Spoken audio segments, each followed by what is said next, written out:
ഇത് നമ്മൾ സിമ്പിൾ ആയിട്ടുള്ള ഒരു സ്നാക്ക് റെസിപ്പിയാണ് ചെയ്യാൻ വേണ്ടിയിട്ട് പോകുന്നത്. അപ്പോൾ ഇത് റെഡിയാക്കിയിട്ട് എടുക്കാൻ വേണ്ടിയിട്ട് നമുക്ക് ഗോതമ്പ് പൊടി വേണം, പഴം വേണം, ശർക്കര വേണം. ഇതൊക്കെ ചേർത്തിട്ടാണ് ഇത് റെഡിയാക്കിയിട്ട് എടുക്കുന്നത്. നമ്മൾ ബനാന കേക്കൊക്കെ ഉണ്ടാക്കില്ലേ, അതേപോലെ അതിൻ്റെ ബാറ്ററൊക്കെ നമ്മൾ ഏകദേശം റെഡിയാക്കുന്നത്. പക്ഷേ ഇതിൻ്റെ ഉള്ളിൽ മാത്രം കേക്കിൻ്റെ പോലെ ഇരിക്കുള്ളൂ. പിന്നെ ഇത് നമുക്ക് റെഡിയാക്കാൻ വേണ്ടിയിട്ട് ഓവൻ്റെ ഒന്നും ആവശ്യമൊന്നുമില്ല. ബേക്ക് ചെയ്യണ പോലെയല്ല, ഇത് നമ്മൾ സ്റ്റൗ ടോപ്പുമ്പോൾ വെച്ചിട്ട് പാനിലേക്ക് നേരിട്ട് ബാറ്റർ വെച്ചിട്ടാണ് ഇത് റെഡിയാക്കിയിട്ട് എടുക്കുന്നത്. അപ്പോൾ നിങ്ങളെല്ലാവരും ട്രൈ ചെയ്ത് നോക്കാം. ട്രൈ ചെയ്ത് നോക്കിയിട്ട് ഫീഡ്ബാക്കും പറയാൻ വേണ്ടിയിട്ട് മറക്കരുത്. പിന്നെ നമ്മൾ മിയ കിച്ചണിൽ ലാസ്റ്റ് അപ്ലോഡ് ചെയ്തിട്ടുണ്ടായിരുന്നത് ആവിയിൽ വേവിച്ചിട്ട് എടുക്കുന്ന കപ്പ് കേക്കിൻ്റെ റെസിപ്പി ആയിരുന്നു. അത് നിങ്ങൾ കുറേ പേരൊക്കെ ട്രൈ ചെയ്ത് നോക്കിയിട്ട് നല്ല ടേസ്റ്റ് ഉണ്ടായിരുന്നു പറഞ്ഞോ. അപ്പോൾ നിങ്ങൾ കേക്കൊക്കെ ഉണ്ടാക്കിയിട്ട് ശരിയാവാത്തവരൊക്കെ ഉണ്ടെന്ന് വെച്ചിട്ടുണ്ടെങ്കിൽ ഈ റെസിപ്പി നിങ്ങൾ ഉറപ്പായിട്ടും ട്രൈ ചെയ്ത് നോക്കണം. കാരണം അത് റെഡിയാക്കാൻ വേണ്ടിയിട്ട് ഒട്ടും പാടില്ല. നമ്മൾ ഇഡ്ഡലിയൊക്കെ റെഡിയാക്കിയിട്ട് എടുക്കില്ലേ, അത്രയ്ക്ക് സമയം മാത്രമേ ആവശ്യം ഉണ്ടാവുള്ളൂ. പിന്നെ അതിൻ്റെ ഉള്ളിൽ എങ്ങനെയാണെന്ന് വെച്ചിട്ടുണ്ടെങ്കിൽ നല്ല പഞ്ഞി പോലെ നന്നായിട്ട് സോഫ്റ്റ് ആയിട്ട് ഇരിക്കുകയും ചെയ്യും. അപ്പോൾ നിങ്ങൾ ഇതും ട്രൈ ചെയ്ത് നോക്കണം. നമ്മുടെ കപ്പ് കേക്കും ട്രൈ ചെയ്ത് നോക്കാൻ വേണ്ടിയിട്ട് മറക്കരുത്. പിന്നെ നിങ്ങൾ ഏതെങ്കിലും റെസിപ്പികളൊക്കെ ചെയ്തിട്ട് എൻ്റെ ഫീഡ്ബാക്ക് ഉണ്ടെന്ന് വെച്ചിട്ടുണ്ടെങ്കിൽ ഞാൻ പുതിയ വീഡിയോകൾ ഇടുമ്പോൾ നിങ്ങൾ അതിനകത്ത് കമൻസ് ഇടില്ലേ, അപ്പോൾ അതിനകത്ത് പറയാൻ വേണ്ടിയിട്ട് മറക്കരുത് കേട്ടോ. കാരണം ബാക്കിയുള്ള വീഡിയോകളിലൊക്കെ ചിലപ്പോൾ നിങ്ങൾ ഇടുമ്പോൾ ചിലപ്പോൾ എല്ലാ കമൻസുകളും എനിക്ക് വായിക്കാൻ വേണ്ടിയിട്ട് ഇപ്പോൾ സമയം കിട്ടാറില്ല. സമ്മറൊക്കെ ആയതുകൊണ്ട് പുറത്തും പണിയുണ്ടാവും. പിന്നെ ഞാനിപ്പോൾ മിയ കിച്ചണിൽ ഒരു 1500 കൂടുതൽ വീഡിയോസുകൾ അപ്ലോഡ് ചെയ്തിട്ടുണ്ട്. അപ്പോൾ എല്ലാ കമൻസുകളും വായിക്കാൻ വേണ്ടിയിട്ട് ശരിക്കും സമയം കിട്ടാറില്ല.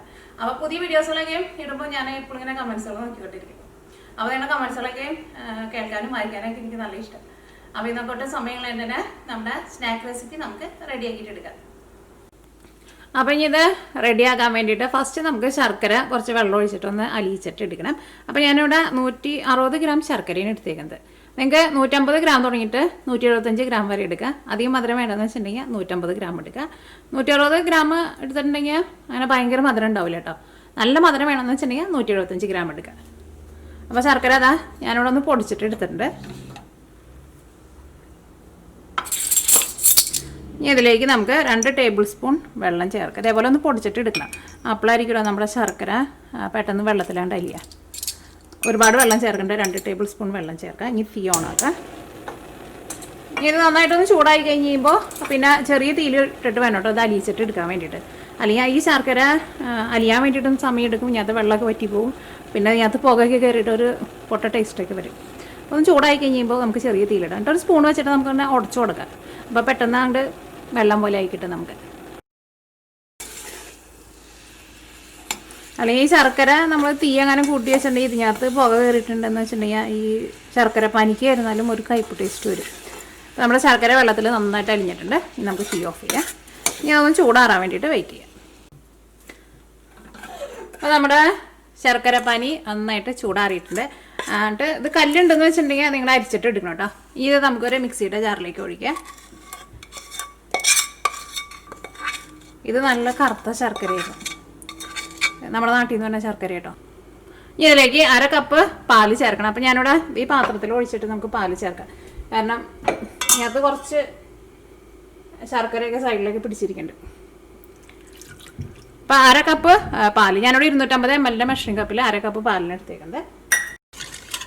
പാല് നിങ്ങൾ എടുക്കുമ്പോൾ തിളപ്പിച്ച പാലായിരുന്നാലും കുഴപ്പമില്ല, തിളപ്പിക്കാത്ത പാലായിരുന്നാലും കുഴപ്പമില്ല.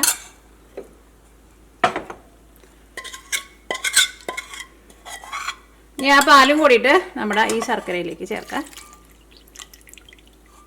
ഇനി ഇതിലേക്ക് ചേർക്കാൻ വേണ്ടിയിട്ട് ഇതാ ഞാനൊരു റോബസ്റ്റോളം എടുത്തിട്ടുണ്ട്. ഇത് ഇത്രയ്ക്ക് വലിപ്പമുള്ള പഴം. ഇതങ്ങനെ ഒരുപാട് വലിയ പഴമല്ല കേട്ടോ. ഇവിടെ വലിയ പഴം ചെറിയ പഴമൊക്കെ കിട്ടും. ഇത് നോക്കിയാൽ ഇത് കുറച്ച് വലുതാണ്. ഇത് നമ്മുടെ നാട്ടിലെ പഴത്തിൻ്റെ വലിപ്പമുള്ളൂ കേട്ടോ. ഇനിയിപ്പോൾ നിങ്ങളുടെ അടുത്ത് റോബസ്റ്റ് പഴം ഇല്ലയെന്ന് വെച്ചിട്ടുണ്ടെങ്കിൽ ഏത്തപ്പഴം ചേർത്താലും നല്ല ടേസ്റ്റ് ഉണ്ടാവും കേട്ടോ. അപ്പോൾ ഈ ഒരു പഴം ഇതിലേക്ക് ചേർക്കാം. അപ്പോൾ വലിയ പഴം എന്ന് വെച്ചിട്ടുണ്ടെങ്കിൽ ആ പഴത്തിൻ്റെ ഒരു 3/4 ഭാഗം ചേർത്താൽ മതി. ഇനി ഇതിലേക്ക് ഒരു മുട്ടയും ചേർക്കാം. ഇതെല്ലാം കൂടിയിട്ട് മിക്സിയിലിട്ടിട്ട് ഒന്ന് നന്നായിട്ടൊന്ന് കറക്കിയിട്ടെടുക്കാം. അപ്പോൾ അത് കറക്കിയെടുക്കട്ടെ.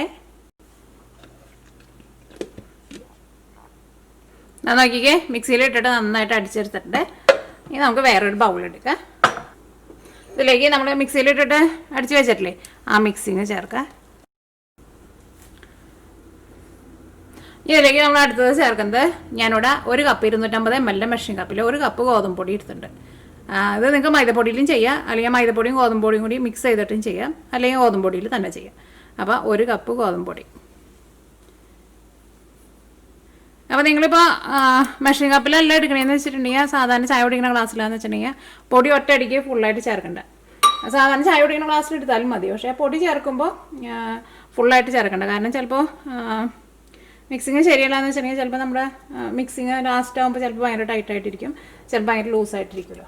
അപ്പോൾ കുറേശ്ശെ ഗോതമ്പ് പൊടി ഇട്ടിട്ട് മിക്സ് ചെയ്തിട്ട് എടുത്താൽ മതി. ഇതിലേക്ക് 2 നുള്ള ഉപ്പ് ചേർക്കുക. ഇതാ ഉപ്പും കൂടിയിട്ട് ചേർക്കണം കേട്ടോ, മറക്കരുത്. ഇനി നിങ്ങൾക്ക് ഇതിലേക്ക് ഏലക്കായയുടെ ടേസ്റ്റ് വേണമെന്ന് വെച്ചിട്ടുണ്ടെങ്കിൽ ഏലക്കായ പൊടിച്ചതും കൂടിയിട്ട് ചേർക്കാം. ഇനിയിപ്പോൾ നിങ്ങൾക്ക് ശർക്കര വേണ്ട പഞ്ചസാരയിൽ വേണമെന്ന് വെച്ചിട്ടുണ്ടെങ്കിൽ പഞ്ചസാര ചേർത്തിട്ട് റെഡിയാക്കിയിട്ട് എടുക്കുക. അപ്പോൾ പഞ്ചസാര ചേർക്കുമ്പോൾ നിങ്ങളുടെ മധുരത്തിനനുസരിച്ചിട്ട് ചേർക്കാം. ഇതെല്ലാം കൂടിയിട്ട് നമുക്ക് മിക്സ് ചെയ്യാം.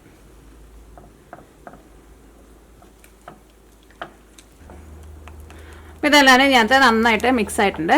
ഇനി ഇതിലേക്ക് ഒന്നല്ലെങ്കിൽ ഓയിൽ ചേർക്കുക, അല്ലെങ്കിൽ ബട്ടർ ചേർക്കുക, അല്ലെങ്കിൽ നെയ്യ് ചേർക്കുക. ഏതായിരുന്നാലും 4 ടേബിൾ സ്പൂൺ ചേർക്കുക. അല്ലെങ്കിൽ പകുതി ഓയിൽ ചേർക്കുക, പകുതി നെയ്യ് ചേർക്കുക. അങ്ങനെ ചേർത്താലും കുഴപ്പമില്ല.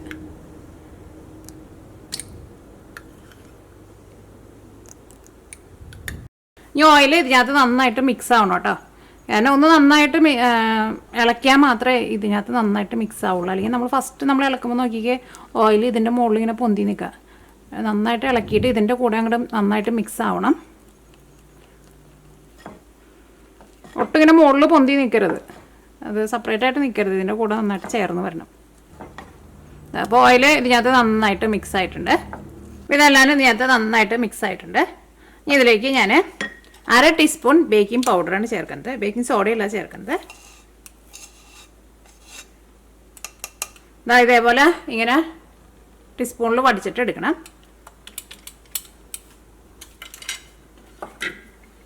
ഈ ബേക്കിംഗ് സോഡയും ഇതിനകത്ത് നന്നായിട്ട് മിക്സ് ചെയ്യുക. അപ്പോൾ നമ്മുടെ മിക്സിങ് റെഡി ആയിട്ടുണ്ട്. ഇനി നമുക്കൊരു ഫ്രൈങ് പാൻ എടുക്കുക. ഇതിലേക്ക് നമുക്ക് ഫസ്റ്റ് കുറച്ച് പഞ്ചസാര ഒന്ന് വെതറാം.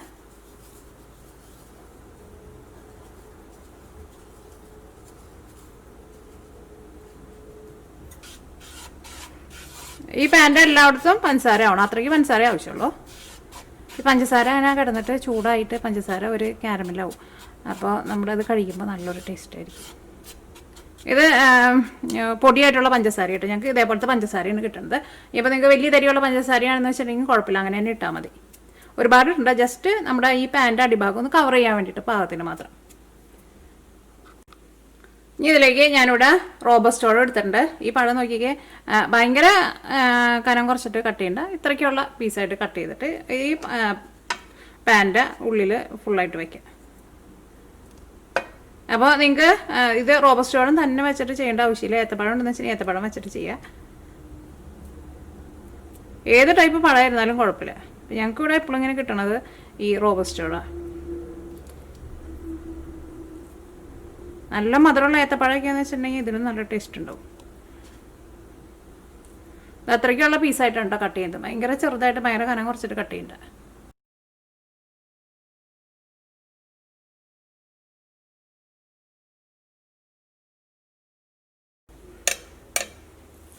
ഇനി എന്ത് ചെയ്യണം, ഇതിൻ്റെ മുകളിലേക്ക് നമ്മുടെ ബാറ്റർ ഉണ്ടല്ലോ, നമ്മൾ മിക്സ് ചെയ്ത് വെച്ചിട്ടില്ലേ, അത് ഇതിലേക്ക് ചേർക്കാം. ഇതിലേക്ക് നിങ്ങൾക്ക് ഇപ്പോൾ നമ്മൾ ബേക്കിംഗ് പൗഡർ ചേർത്തിട്ടുണ്ടല്ലോ, ഇപ്പോൾ നിങ്ങൾക്ക് ബേക്കിംഗ് പൗഡർ വേണ്ടാന്ന് വെച്ചിട്ടുണ്ടെങ്കിൽ ചേർത്തില്ലെങ്കിലും കുഴപ്പമില്ല. കാരണം ഇതിലേക്ക് നമ്മൾ പഴവും കൂടിയിട്ട് ഒന്ന് മിക്സിയിലിട്ടിട്ട് അരച്ചെടുത്തിട്ടുണ്ടല്ലോ, അപ്പോൾ അതുകൊണ്ട് തന്നെ നമ്മൾ ഈ ബാറ്റർ നല്ല സോഫ്റ്റായിട്ടായിരിക്കും ഇരിക്കുക. അപ്പോൾ ബേക്കിംഗ് പൗഡർ ചേർത്താണെങ്കിൽ കുറച്ചുകൂടി നല്ലത്. ഇനിയിപ്പോൾ വേണ്ടാന്ന് വെച്ചിട്ടുണ്ടെങ്കിൽ ചേർത്തില്ലെങ്കിലും കുഴപ്പമില്ല.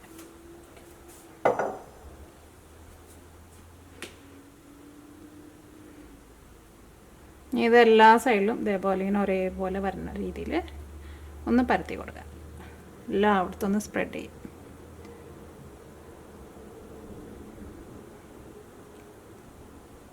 അപ്പോൾ നിങ്ങൾ എടുക്കണം ആ പാന് ഭയങ്കര ചെറിയ പാനാവുകയും ചെയ്യരുത്, ഭയങ്കര വലുതാവുകയും ചെയ്യരുത്. ഇതിൻ്റെ മുകളിലേക്ക് ഞാനിവിടെ കുറച്ച് കശുവണ്ടിയും കൂടിയിട്ട് ഇടുന്നുണ്ട്. ഇത് ഇടണമെന്ന് നിർബന്ധമില്ല കേട്ടോ, അതൊക്കെ നമ്മുടെ ഇഷ്ടത്തിനനുസരിച്ചിട്ട് നമുക്ക് വേണമെന്ന് വെച്ചിട്ടുണ്ടെങ്കിൽ ചേർക്കാം. ഇനി ഞാനിവിടെ കുറച്ച് ചെറിയ ജീരകവും ഇതിൻ്റെ മുകളിലൊന്ന് വെതറി കൊടുക്കുന്നുണ്ട്. അതും നിങ്ങൾക്ക് ചെറിയ ജീരകത്തിൻ്റെ ടേസ്റ്റ് ഇഷ്ടമെന്ന് വെച്ചിട്ടുണ്ടെങ്കിൽ ചേർക്കാം. അപ്പോഴത്തേക്ക് വെക്കാൻ വേണ്ടിയിട്ട് പോവാണ്. അപ്പോൾ ഞാനിവിടെ ഒരു ദോശക്കല്ല് ചൂടാക്കാൻ വേണ്ടിയിട്ട് വെച്ചിട്ടുണ്ട്. ദോശക്കല്ലിൻ്റെ മുകളിലാണ് വെക്കുന്നത്. ദോശക്കല്ല് തന്നെ വേണമെന്നില്ല. നിങ്ങളുടെ അടുത്ത് വേറെ ഏതെങ്കിലും പാൻ ഉണ്ടെന്ന് വെച്ചിട്ടുണ്ടെങ്കിൽ ആ പാൻ നന്നായിട്ടൊന്ന് ചൂടാക്കിയിട്ട് അതിൻ്റെ മുകളിൽ നമ്മുടെ ഈ കേക്ക് ചെയ്യാനുള്ള നമ്മുടെ പഴം കൊണ്ടുള്ള കേക്ക് എന്ത് പേര് വേണമെങ്കിൽ നമുക്ക് വിളിക്കാം, ഇത് വയ്ക്കാം. അപ്പോൾ ഫസ്റ്റ് നമ്മുടെ പാൻ നന്നായിട്ടൊന്ന് ചൂടാവട്ടെ. അപ്പോൾ നമ്മുടെ പാൻ നന്നായിട്ട് ചൂടായിട്ടുണ്ട്. ഇനി നമുക്ക് ഒരു മീഡിയം ഫ്ലെയിമിൽ വെച്ചിട്ട് ഇത് വയ്ക്കാം. ഇനിയിപ്പോൾ ഇതൊന്നും അല്ലാണ്ട് തന്നെ നമുക്ക് ഡയറക്റ്റായിട്ട് നമ്മുടെ ഈ പാന് അടുപ്പിലേക്ക് വയ്ക്കുക. പക്ഷെ അങ്ങനെ വയ്ക്കുമ്പോൾ ലോ ഫ്ലെയിമിൽ തന്നെ വയ്ക്കണം. ഒട്ടും തീ കൂട്ടി വയ്ക്കരുത്, അടിഭാഗം പെട്ടെന്ന് കരിഞ്ഞു പോകും. ഇതിവിടെ മൂടി വെച്ചിട്ട് ഒരു 50 മിനിറ്റ് ആയിട്ടുണ്ട്. ചെറിയ തീയിലായിട്ട് വെച്ചേക്കുന്നത്, തീ കൂട്ടി വയ്ക്കരുത്, പ്രത്യേകം ശ്രദ്ധിക്കുക, അടിഭാഗം കരിഞ്ഞു പോകും. അടിയിൽ നമ്മൾ പഴം വെച്ചിട്ടുണ്ടല്ലോ, പഴമൊക്കെ കരിഞ്ഞു പോകും. അപ്പം തുറന്നു നോക്കട്ടെ. ഇപ്പോൾ നമ്മൾ ഇതിൻ്റെ മോൾ ഭാഗമൊക്കെ നമ്മൾ തൊട്ട് നോക്കുമ്പോൾ നോക്കിയാൽ ശരിക്കും വെന്തിട്ടുണ്ട്. നമ്മുടെ കൈമയായിരുന്നാലും ഒട്ടും ഒട്ടിപ്പിടിക്കുന്നില്ല. ഇനി ഞാനിവിടെ ഇത് തീ കുറച്ചിട്ട് തന്നെ ഒരു 10 മിനിറ്റ് കൂടി തുറന്നിട്ട് വെക്കാം കേട്ടോ. അപ്പോൾ ഒന്നുകൂടി ആ മോൾ ഭാഗം ഒന്ന് നന്നായിട്ടൊന്ന് ഡ്രൈ ആയിട്ട് വരാം. ഓൾറെഡി ഡ്രൈ ആയിട്ടുണ്ട്, എന്നാലും ഒരു 10 മിനിറ്റ് ഒന്ന് തുറന്നിട്ട് വെക്കാം. അപ്പോൾ ഞാനിത് 10 മിനിറ്റ് തുറന്നിട്ട് വെച്ചിട്ടുണ്ടായിരുന്നു. ഇനി തീ ഓഫ് ചെയ്യാം. ഇനി ഇത് നമുക്ക് വേറൊരു പാത്രത്തിലേക്ക് പാർത്താം. അപ്പോൾ നമ്മൾ കേക്കൊക്കെ എടുക്കണ പോലെ ഈ സൈഡിൽ നിന്ന് അതേപോലെ ഒന്ന് വിടിയിച്ച് കൊടുത്ത് കഴിഞ്ഞിട്ട് എടുത്താൽ മതി കേട്ടോ. ഇപ്പുറത്തെ അടുപ്പിൽ വൈകുന്നേരത്തേക്കുള്ള കറിയും കൂടിയിട്ട് വെച്ചേക്കാണ്. ഇപ്പോൾ ഇവിടെ ഉച്ചയ്ക്ക് 1:30 ആയിട്ടുണ്ട് കേട്ടോ. അപ്പോൾ ഇന്നത്തെ കറി എന്താണെന്ന് വെച്ചിട്ടുണ്ടെങ്കിൽ ബീഫും ഏത്തക്കായയും കൂടിയിട്ട് തേങ്ങ വറുത്തരച്ച കറി. അത് ഞങ്ങളുടെ സൈഡിൽ അങ്കമാലി സൈഡിലൊക്കെ എല്ലാവർക്കും ഭയങ്കര ഇഷ്ടമുള്ള ഒരു കറിയാണ്. എനിക്കും ഭയങ്കര ഇഷ്ടമാണ്. എനിക്ക് ബീഫ് അങ്ങനെ വെറുതെ വെക്കുന്നത് ഇഷ്ടമില്ല. ഇതേപോലെ ഇങ്ങനെ തേങ്ങ അരച്ചിട്ട് വെക്കുന്നതാണ് എനിക്ക് ഏറ്റവും കൂടുതൽ ഇഷ്ടം.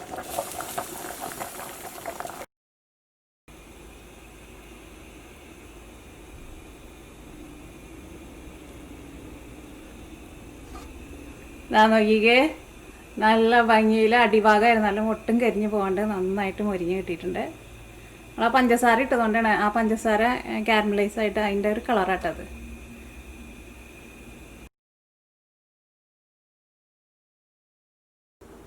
ഇതിൻ്റെ ഉൾഭാഗമൊക്കെ ആയിരുന്നാലും നന്നായിട്ട് വെന്തിട്ടുണ്ട്. അപ്പോൾ റെഡി ആക്കിയിട്ട് എടുക്കുമ്പോൾ പ്രത്യേകം ശ്രദ്ധിക്കുക, തീ എങ്ങാനും കൂട്ടി വെച്ചിട്ടുണ്ടെങ്കിൽ അതിൻ്റെ ഉൾഭാഗം ശരിക്കും വെന്ത് കിട്ടില്ല. പിന്നെ ഈ അടിഭാഗമൊക്കെ ആയിരുന്നാലും നമ്മൾ കട്ട് ചെയ്തിട്ട് എടുക്കുമ്പോഴായിരുന്നാലും അത് അടിയിൽ ഒട്ടിപ്പിടിക്കും. അപ്പോൾ ഇത് റെഡിയാക്കിയിട്ട് എടുക്കാൻ വേണ്ടിയിട്ട് ഞാൻ 1 മണിക്കൂറായിട്ട് എടുത്തിട്ടുണ്ടായിട്ടുണ്ട്. അപ്പോൾ എൻ്റെ വലിയ ബർണറായിരുന്നു. അപ്പോൾ ഞാൻ ലോ ഫ്ലെയിമിനേക്കാളും ഒരു പൊടിക്ക് കൂട്ടി വെച്ചിട്ടുണ്ടായിരുന്നു. അപ്പോൾ നിങ്ങൾ സാധാരണ ബർണറൊക്കെയാണെന്ന് വെച്ചിട്ടുണ്ടെങ്കിൽ മീഡിയം ഫ്ലെയിമിനേക്കാളും ഒരു പൊടിക്ക് ഒന്ന് കുറച്ച് വയ്ക്കാം. അപ്പോൾ നിങ്ങളെല്ലാവരും ട്രൈ ചെയ്ത് നോക്കിയിട്ട് ഫീഡ്ബാക്ക് പറയാൻ വേണ്ടിയിട്ട് മറക്കരുത്.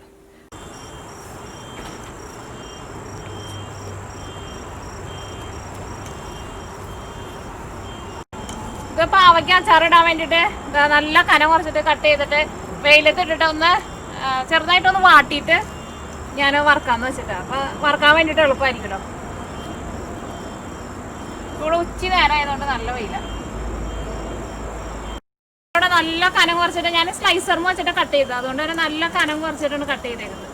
ഇനി ഒന്ന് വാടി കഴിഞ്ഞ് കഴിയുമ്പോൾ പിന്നെ കുറച്ച് എണ്ണ ഒഴിച്ചിട്ട് ഒന്ന് ചെറുതായിട്ട് വറുത്ത പോലെ എടുക്കും. അപ്പോൾ ഇങ്ങനെ വെയിലത്ത് വെച്ചിട്ട് നമ്മൾ എടുക്കുമ്പോൾ പിന്നെ വറുത്തെടുക്കാൻ വേണ്ടിയിട്ട് എളുപ്പമാണല്ലോ, ഭയങ്കരമായിട്ട് പൊരിക്കില്ല. ഈ പാവയ്ക്ക ഇവിടെ വീട്ടിലുണ്ടായ പാവയ്ക്ക കേട്ടോ.